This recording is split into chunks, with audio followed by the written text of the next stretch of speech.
The year is 1092. High in the Alborz Mountains, a meeting is taking place. Count Henry of Champagne, a powerful crusader general, stands on the ramparts of Alamote.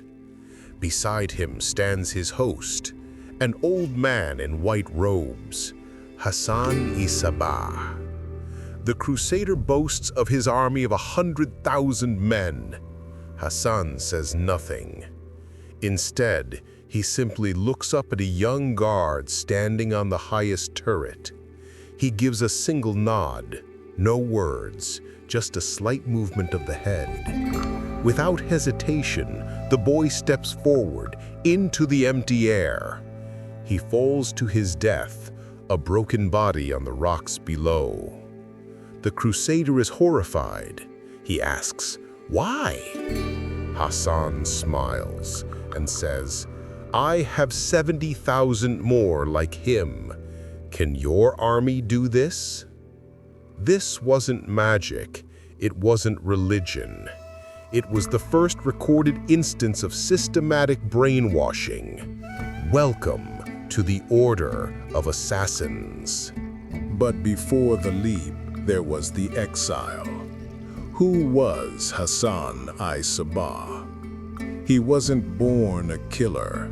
He was a polymath, a mathematician, an astronomer. He walked the halls of power in the great Seljuk Empire, but his brilliance made him a target. Politicians feared his mind. Chased out of the court, hunted like a dog, he wandered Persia for years. He realized a hard truth. In a world of giants, you cannot fight with muscle. You need a lever. You need a fortress. He didn't conquer Alamut with an army. He didn't fire a single arrow. He infiltrated it as a teacher. He converted the garrison with ideas. By the time the governor realized what happened, he was the only one left. Hassan handed him a draft for 3,000 gold dinars and told him to leave. Now secure in the clouds, the master began his real work, the human experiment. Psychological programming begins with a simple rule. You cannot write on a page that is already full. Recruits arriving at Alamut weren't greeted as guests. They were treated as prisoners of their own past. Step 1. Identity stripping. Your name? Gone. Your family? Forgotten. They were given identical white robes. When everyone looks the same, the self dies and the group is born. Then came the isolation. Days in dark cells, no light, no sound. Modern psychology calls this sensory deprivation. It forces the brain to crave any input. In that silence, the master's voice becomes the only reality. They studied math, theology, and combat until exhaustion. The goal wasn't to create soldiers, it was to create empty vessels, ready to be filled with a new truth. Once the mind was broken and the body disciplined, it was time for step 2, the addiction. History tells of a secret garden hidden behind the fortress walls. Rivers of wine and honey, scents of jasmine and musk, and the houris, ethereal beauties designed to simulate angels. Some historians claim they used hashish to enhance the illusion, hence the Hashashin. But the real drug wasn't the plant, it was the contrast. After months of sensory deprivation, this explosion of pleasure broke their reality.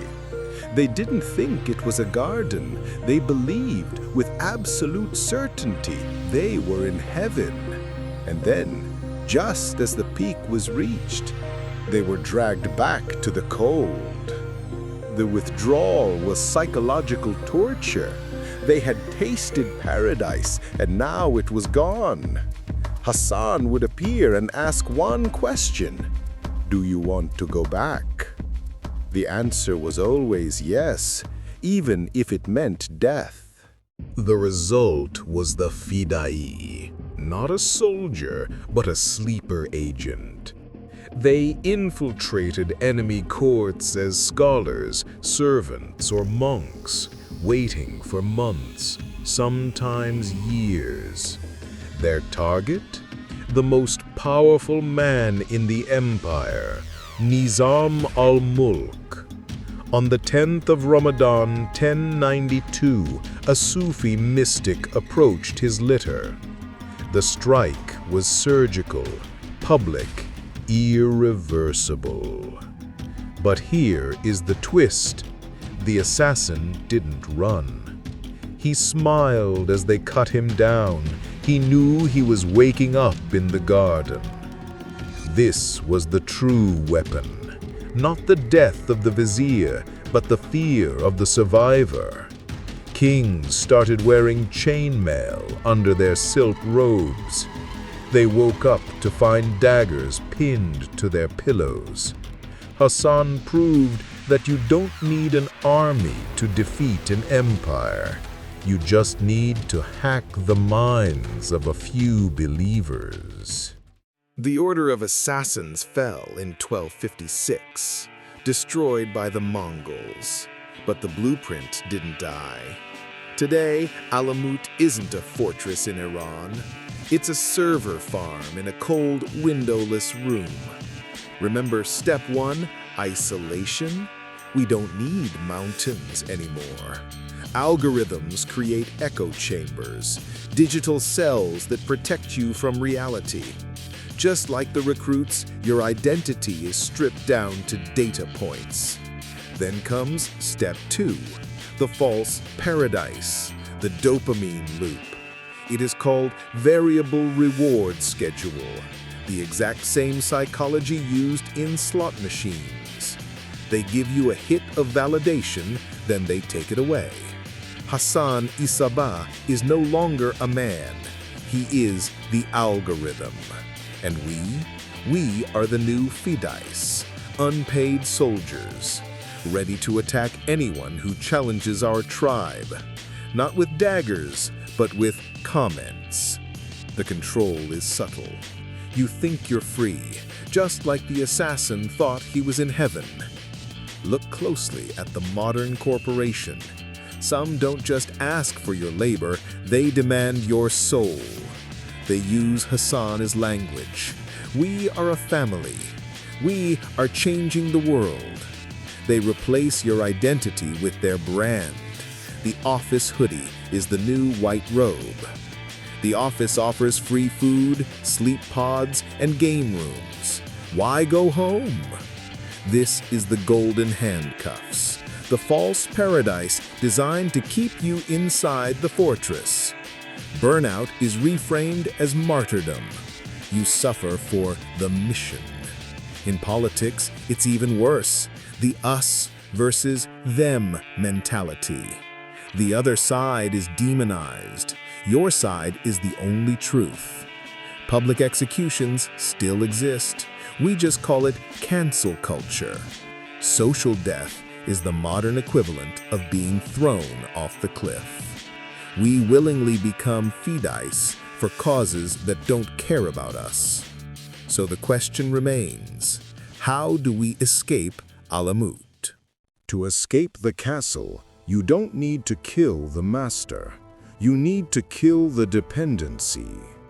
The first defense is dopamine fasting. Recognize the false paradise. When a platform, a job, or a leader makes you feel too good, pause. Ask yourself, what are they selling, and what is the price of my loyalty? Second, embrace the silence. Reclaim your solitude. If you can sit alone in a room without needing a screen, you are harder to brainwash. Third, diversify your identity. Don't be just one thing. If your whole life is your job, your party, or your online tribe, you are a target.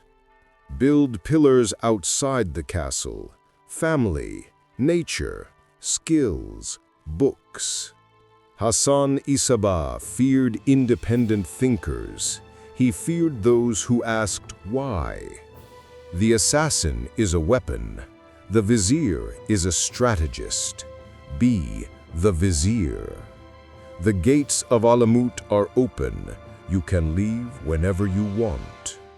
Hassan Sabbah died in his bed, alone, at the age of 84, not by a sword, but by time.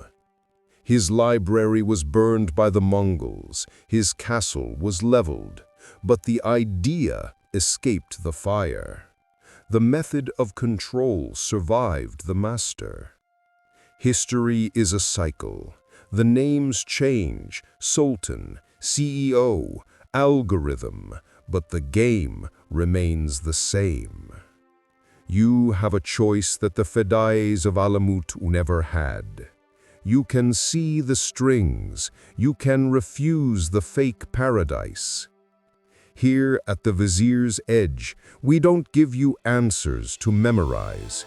We give you the tools to build your own fortress, a fortress of the mind.